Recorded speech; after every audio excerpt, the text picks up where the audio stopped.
So మిగతా వాటితో compare చేసినప్పుడు పిఆర్పి ఎలా డిఫరెంట్ అంటారు? స్టెమ్ సెల్ థెరపీలో ఏం చేస్తారు? రేడియేషన్ థెరపీలో ఏం చేస్తారు? At the same time genicular artery ఎంబోలైజేషన్లో ఏం చేస్తారు?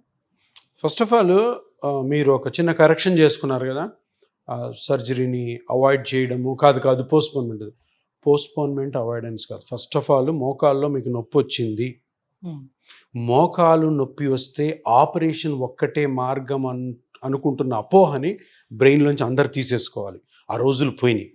ఎందుకంటే ఎన్నో మంచి ట్రీట్మెంట్లు ఎంతో సులభంగా మన మోకాలు నొప్పి నుంచి మనల్ని కాపాడి బయట వేసే మార్గాలు ఎన్నో ఉన్నాయి. ఈరోజు కాదు, ఎన్నో సంవత్సరాల నుంచి వాటిని కొన్ని కారణాల వల్ల బయటికి రానికుండా చేశారు, అది వేరే విషయం.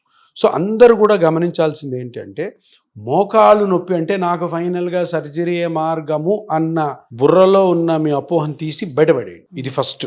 సెకండ్, సరే సార్ మోకాలు నొప్పి వచ్చింది, మరి ఏం చేయాలా? మీరు ఇది వద్దంటున్నారు, ఆపరేషన్ అవసరం లేదంటున్నారు, వేరే మార్గాలు చాలా ఉన్నాయని అంటున్నారు. అసలు ఎట్లా పోవాలి? ఈ 4 పద్ధతులు మీరు చెప్పారు. పిఆర్పి అన్నారు, ఆర్టరీ ఎంబోలైజేషన్ అన్నారు, రేడియేషన్ అన్నారు, ప్లస్ స్టెమ్ సెల్స్ అంటున్నారు. ఫస్ట్ ఆఫ్ ఆల్ ప్రతి ట్రీట్మెంట్లో ఏం జరుగుతుంది, అసలు మోకాల్లో నొప్పి రావడానికి గల కారణాలు. ఏదైనా ట్రీట్మెంట్ చేసుకునేటప్పుడు ఆ పార్ట్లో నీకు నొప్పి వస్తూ ఉంటే, ఒక 15 రోజుల కంటే ఎక్కువ నిన్ను ఆ పార్ట్, అది మోకాలే నొప్పి కలుగు చేస్తుంది, సో కంటిన్యూస్గా నొప్పి వస్తుంది అన్నప్పుడు తప్పకుండా దాంట్లో ఏం జరుగుతుందో అది కనుక్కోవాలి.